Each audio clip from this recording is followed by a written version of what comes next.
So I'm going to tell you guys why this freaking bumper that Chucky and I put on here, that Chucky welded to my truck, has ruined my freaking truck.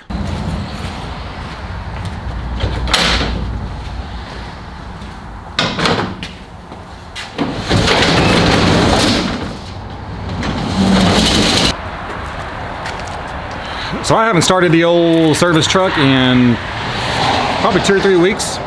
It's cold outside, been sitting. Let's see if she starts.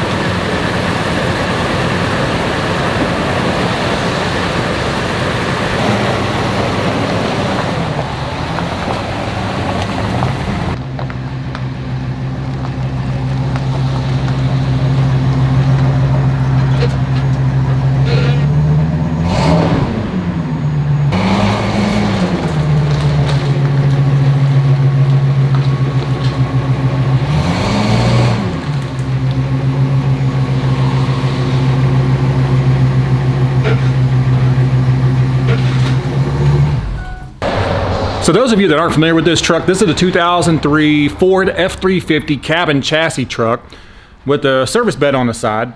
This used to be an old BNSF railroad truck. It had railroad wheels on the front and little high rail wheels on the rear. It still has the auxiliary power unit tucked up underneath the truck on the frame rail. And I've got the switches and everything to hook it up. I just don't have any reason to hook it up. But I bought this truck for, I think, $3,000 back in 2015. Looked like crap, had some really weird wheels on it. The wheels they had on it were, had a negative, or I think it's negative offset when they go inside. Had a really far offset to go inside to get the tires directly on top of the gauge of the rail, which I think is like 4.5 feet. That way when they lowered down, they could just use the tires and the stick it in drive. And on the steering wheel, to keep the steering wheel from turning, they had like a little conduit clamp and a conduit clamp screwed to the plastic steering column, and the conduit clamp screwed with wood screws directly into the top of the airbag or the horn assembly, and they stuck a broomstick through it to hold it. And that's what they would do to go down the rails. Well, I bought it for about $3,000, and it had 230,000 miles on it, I think, and I have put 140, 50, 60,000. I think it's got 390,000 on it now. However that math works out, but I put over 100,000 miles on this truck. And this V10 has been freaking amazing. I have never had a problem with the engine. It uses a little oil, but it starts every time. Doesn't matter if it's cold, hot, whatever. And all the other V10 owners that I've talked to, these engines are fantastic. I'll give you an example, and I don't know if this still holds true for today. I'm sure it's more expensive today, but when I was looking for a service truck, I called a diesel mechanic buddy of mine, has a lot more experience than I do. And I asked him, I was like, hey, what do you think I should buy? You know, I've got about 10 grand, and I want a 7.3. If I get a 6.0, I want to bulletproof the 6.0. He goes, look, let me tell you this. You're going to travel around all over the state fixing heavy equipment, right? I go, yeah, that's the plan. So let's say you're out of San Antonio, Houston, or whatever, and you have a 7.3 or 6.0, and let's just use a 7.3 because I'm more familiar with those. That's what he said. And you need an injector. You have to get in a taxi, go to the Ford dealer, get an injector because they're the only ones that have them in stock. One injector is like $380 or $400. So to get a complete set of just the injectors, nothing else, for a 7.3 from a Ford dealer is going to cost you somewhere between $3,000 and $3,500. Because I want you to call a Ford dealer and ask them about buying a long block V10 and see what they tell you. So I called, Ford, and I could buy, at the time, I could buy a long block V10 for $3,800. So I could almost replace the entire freaking engine for a cost of just the injectors on a 7.3. Now, that's Ford prices. I get it. I've done a whole bunch of Ford 7.3 injectors. I send them off the road with diesel. They rebuild them. It's about $1,500. And it's much cheaper than that. But in a pinch, if you need to go to an international dealer or Ford dealer, you're going to have to spend around $300 to $500 per injector. So, and he also said, then the cost difference is astronomically different. You can pick up these V10s for $2,000 or $3,000. The cheapest 7.3 you're ever going to find is going to start at $10,000 when it's a service truck. So I found this V10 for $3,000.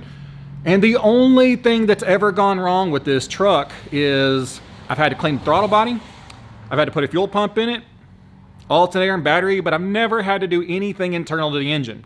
Now it does use a little bit of oil, and it is a gas hog. This thing just gets horrendous fuel mileage. I think the best I've ever managed to get is around 8.5 miles per gallon. Now keep in mind, it's got a service bed on it. The truck itself weighs around 6,500 pounds. It's got a bunch of crap bolted to it underneath it for the high rail stuff. It's got a bed with a compressor on it, with an air tank, full of tools. I actually rolled this across a scale one time and it came in at like 11,700 pounds with tools in it and everything. Today's video, we're gonna talk about the bumper that Chucky and I put on this truck. So you guys just watched Chucky's video of he and I modifying this bumper, putting on the brackets on it. And I'm gonna give you guys a review because it's been on the truck for, gosh, I think we put that on in 2016, 17, so 5 years. So how is that bumper ruined my truck? Because it's one of the nicest freaking things on the entire truck now. There is not one single issue that I have had with that bumper since Chucky and I put it on. Now I did take it off, I stripped it down with a wire wheel and I painted it with a kind of a wrinkled black paint to make it look like it does now. Mounted it to it and then modified my vise bracket to go on it, and it's worked fantastic. Let me get set up underneath it with a good light and I will show you guys the welds that Chucky did so you guys can pick apart his welds and tell him it was too hot, too cold, wrong material, wrong angle, wrong uphill, down, whatever you guys want to do, and show you how he mounted it to the truck. So this bracket was already on here. I believe this is how they had the old bumper mounted. It's one of the brackets I used. So this is about a 1/2 inch thick plate that they put on here and they bolted to the frame with some pretty beefy bolts. Also, the bed is bolted through there and it's a support for the bed. So we didn't see any need to take this off. So we took that C-channel y'all saw in Chucky's video, put 3 bolts through it.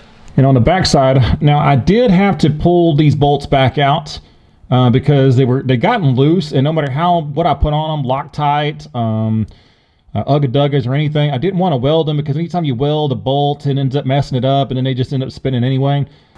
So that little silver washer are actually Nord-Lock washers, and I torqued them.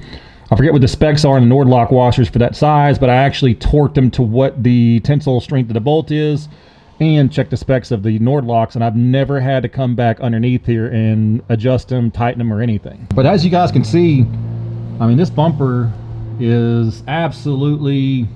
Now something else I modified later is I actually put this receiver tube on, welded this receiver tube to this plate, welded these D-rings on for a trailer, so I can pull stuff.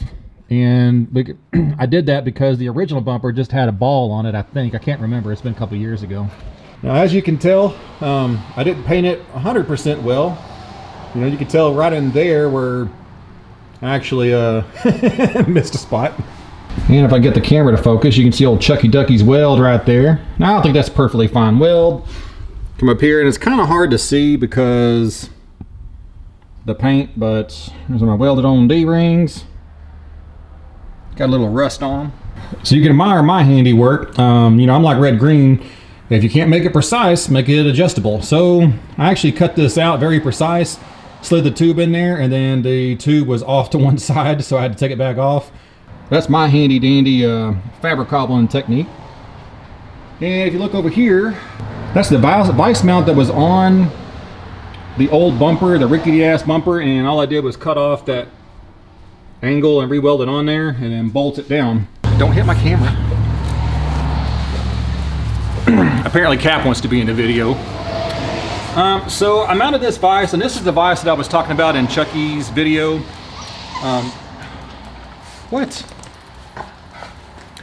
This is the vise I was talking about in Chucky's video.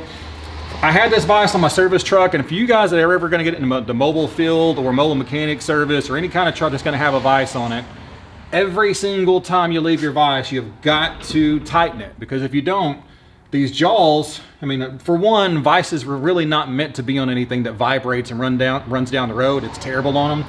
So you want to tighten this up because these jaws right here have 2 little screws that go through, and I don't care what you put on them. You can put Loctite, whatever.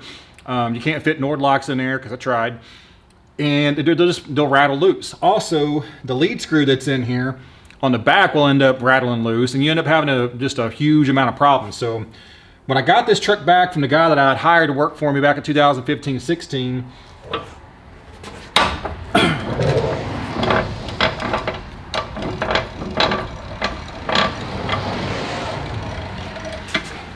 not only had he lost one of the inserts right here, but there's supposed to be a ledge right here for the insert to sit on, and he just figured, well, I'll just get my die grinder out, cut that whole ledge off to make it work. So anyway, ruined the vise because he didn't want to, call me and have me order, $40 set of jaws or whatever.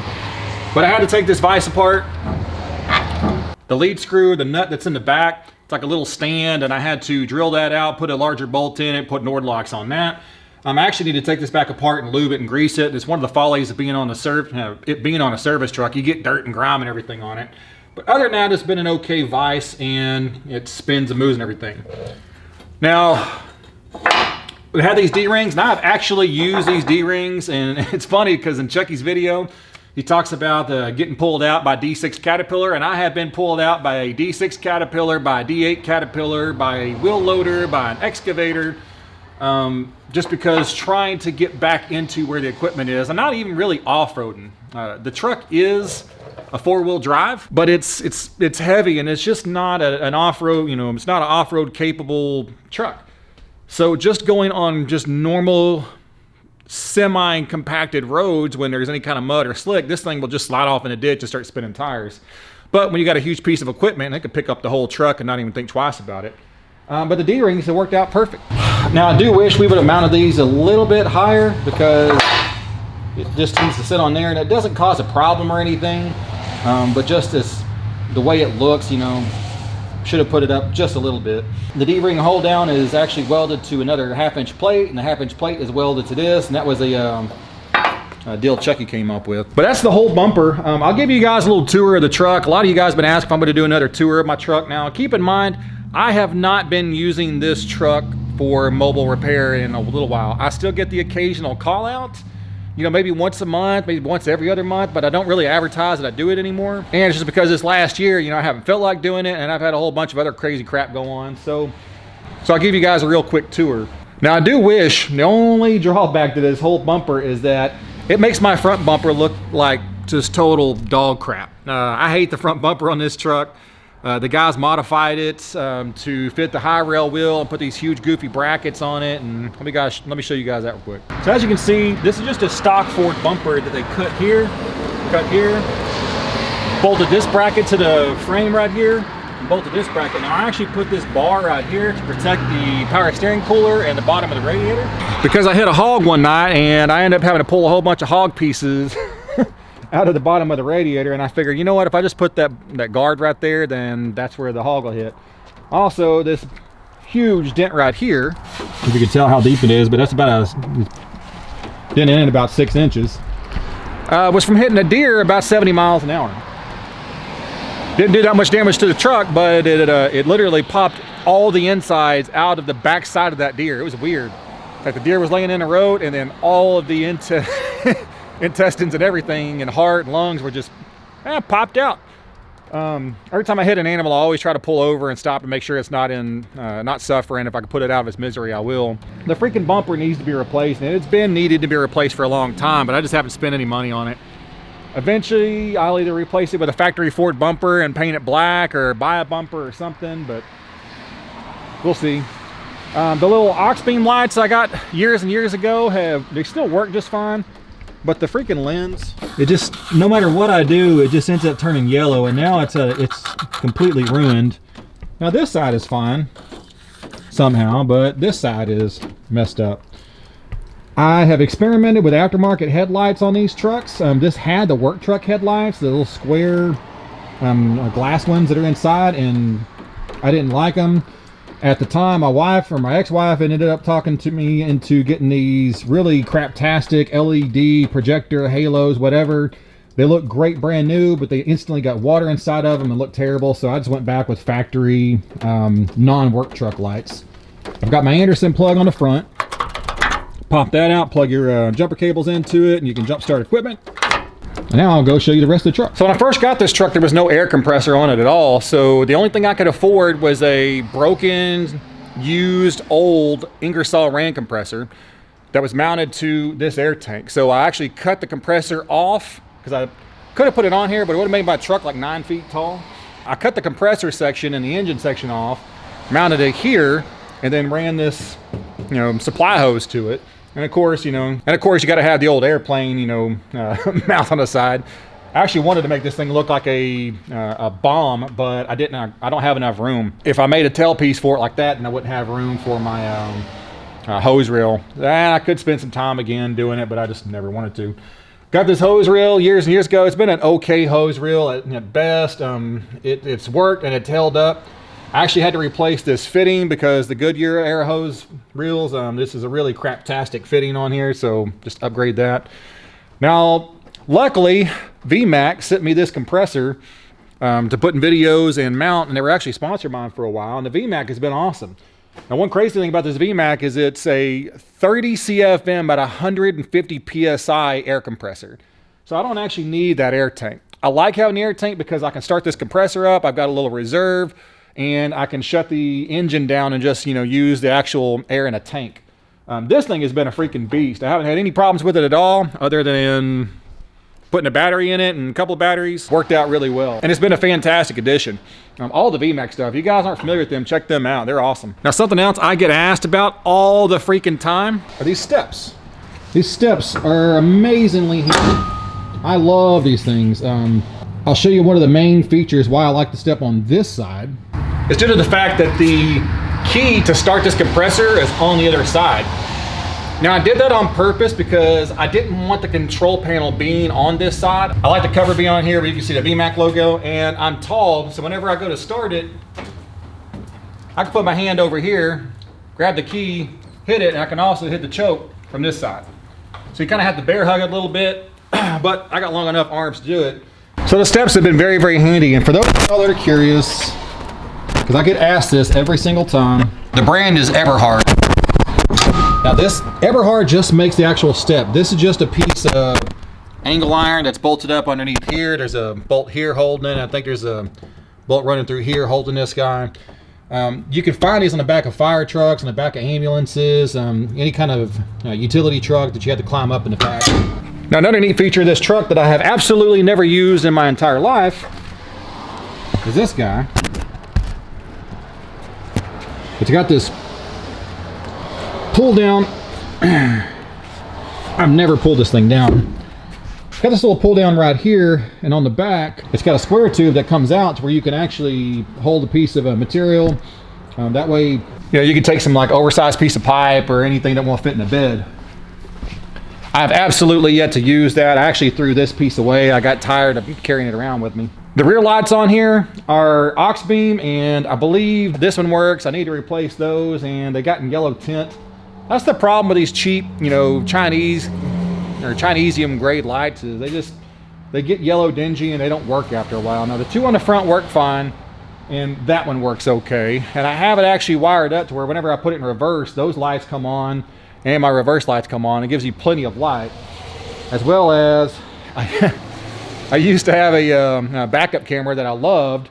Toto had sent me a head unit and a backup camera, put it on, worked great, and then they sent me their new and improved head unit, put it on, and it no longer worked with that camera, and then it just became a fiasco, so I just said screw it and haven't actually dealt with it. So in the rear of this truck, you have a slide.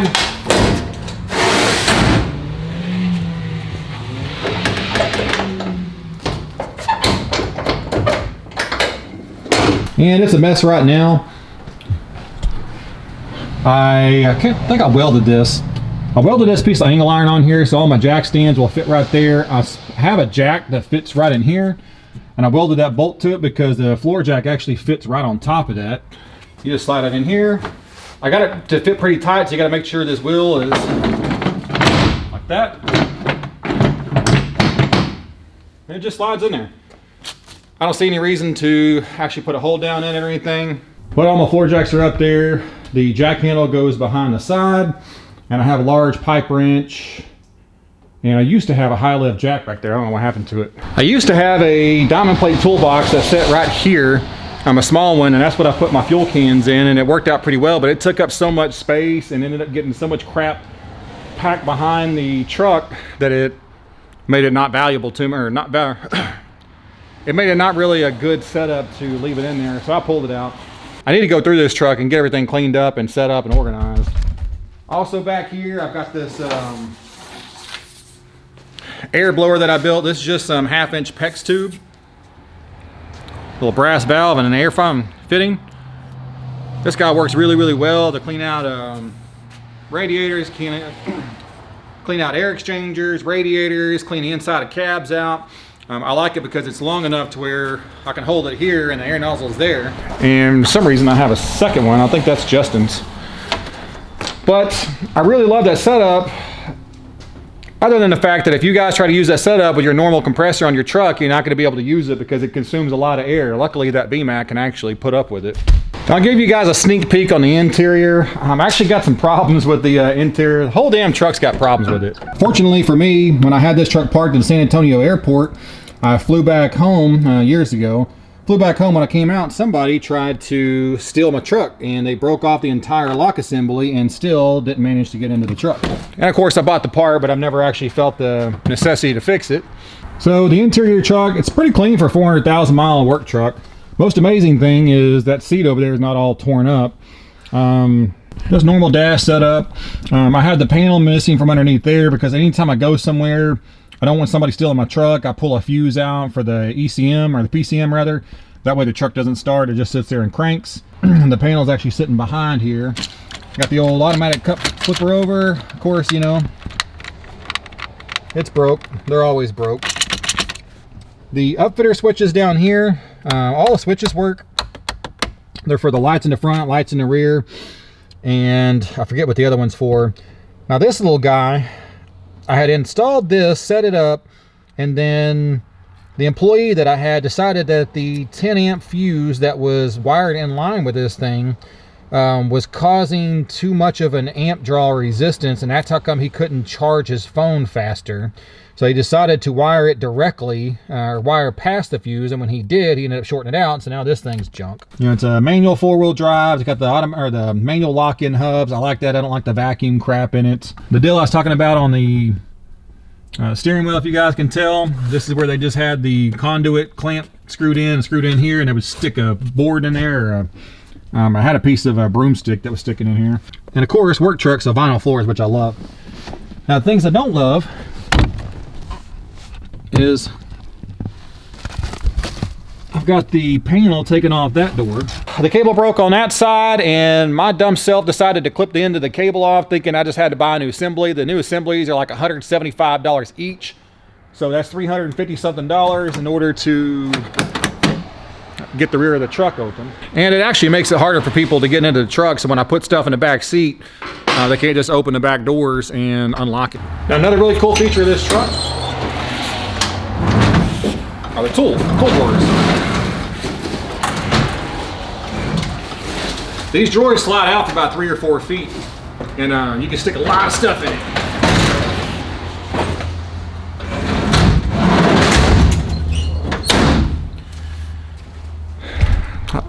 Now, I'm not going to go through the truck and give you guys a tour of all the tools and everything. Main reason being, it's just not organized. It looks like crap right now, and I'm not real proud of it. I have worked out of this truck for a while, and ever since I had this shop, I haven't really done a whole lot of mobile repairs, so I just keep robbing stuff out of this truck, putting it in the shop, and not really caring about the truck. So something about making YouTube videos, anytime that you need something, like a needed tool or whatever, you got guys in the comments that'll say, oh, well, you should have bought this. Why haven't you done this? Why haven't you done that? As an example, in my last video, when I showed you guys drilling some holes in stainless, the #1 comment I got was, why don't you use a plasma cutter? Why don't you go get a plasma cutter? And it's like, well, you know, it's hard. I don't have the money to invest it. And anytime that I say that on YouTube, it tends to upset people. You know, I tell them, well, sorry, I'm broke. I don't have the money for it. I've never delegated that, $1,000, $2,000 for a plasma cutter. And then people will make comments after that, because I'm sharing that I don't have the money for it, then it's like they almost get upset, that you're sharing that. It's like, oh, well, you're asking for handouts. I'm not asking for crap. I'm just telling you that's the reason I haven't bought it. I hadn't had the money. And when it comes to a plasma cutter, I don't do that much fabricating. A plasma cutter would sit over in the corner of my shop and not use it once, twice a year. And I can't justify, $1,500, $2,000 for a decent plasma cutter like a Hypotherm or something, just for it to sit over in the corner. Like, it's just not cost effective for me. So I will either sublet that work out, or I'll figure out another way to do it. The truck needs a lot of TLC right now. Like I said, I have not used this as a work truck. It's just been a personal vehicle for a while. So right now, I have been using this truck as a complete daily driven truck, and I don't want to down the truck because I don't have another vehicle to use. I've always used this truck. Now, I had the Black Dodge, but the Black Dodge has got engine issues with it now, probably a cylinder head issue, and I've got that to deal with. So I'm gonna have to start driving this truck again. In a perfect world, and if money was no object, then I would pull this entire utility bed off the truck, have it, all the cracks and everything welded up. I would go through all the seams, put seam sealer on all the seams, repaint it, fix everything. I would pull the drawers out. There's these little idler bearings that I need for the drawers to slide on to where they slide on easier. Have the entire thing either powder coated or Line-X or painted. Put it back on the truck, get the doors fixed, put a new bumper on it. But we're talking, you know, thousands and thousands of dollars, and, you know, a long period of time to do that, you know, a week or 2 or 3 weeks, and I don't want to down the truck for that long. It's been a fantastic truck though. Haven't had any issues with it. Not had any transmission issues, not had any engine issues, other than fuel mileage, and V10s tend to use oil. About every 1,000 miles, you're gonna have to put about a half quart of oil in it. That's really the only thing that I've talked to other owners about these V10s that had issues. If you keep oil in them, they'll run forever. If you neglect to check your oil, then it's just like any engine. If it runs out of oil, you end up with problems. And that's where these particular motors ended up getting a lot of flack for.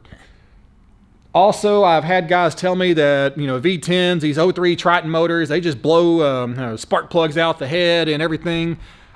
I don't think this is the engine that does that. This is the cylinder head that does that. I've never had that issue. It's never been a problem. It uses just normal spark plugs. It doesn't use the long, huge ones that break on the end and you got to break the ceramic out of. It doesn't use that. And the threads, when I stuck a borescope down in there, you know, I've got that much thread. So I don't know which cylinder heads these are, but I have never had an issue with it.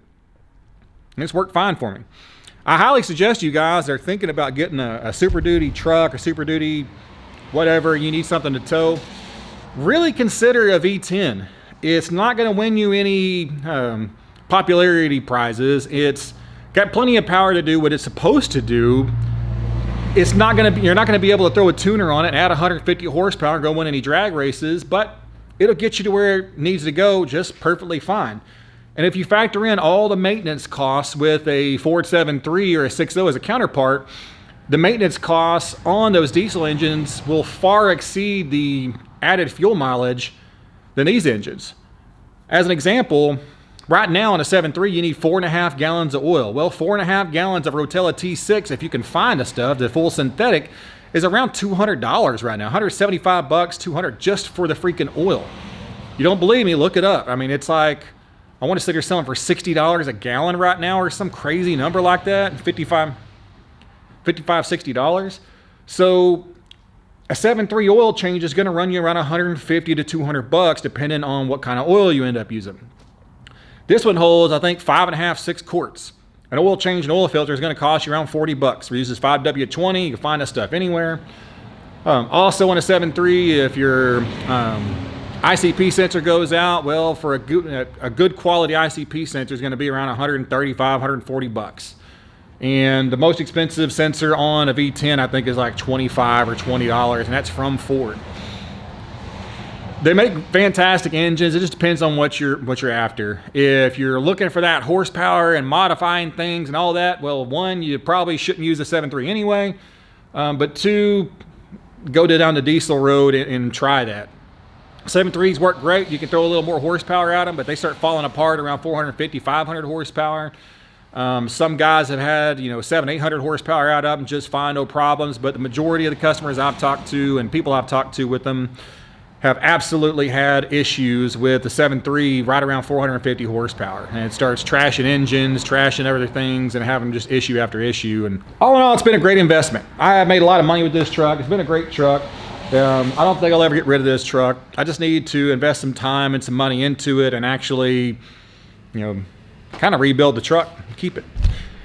Well, I hope you guys liked the video. It's a little tour of the truck, and no, this is not my phone number. Don't call this guy's phone number. He gets kind of pissed off.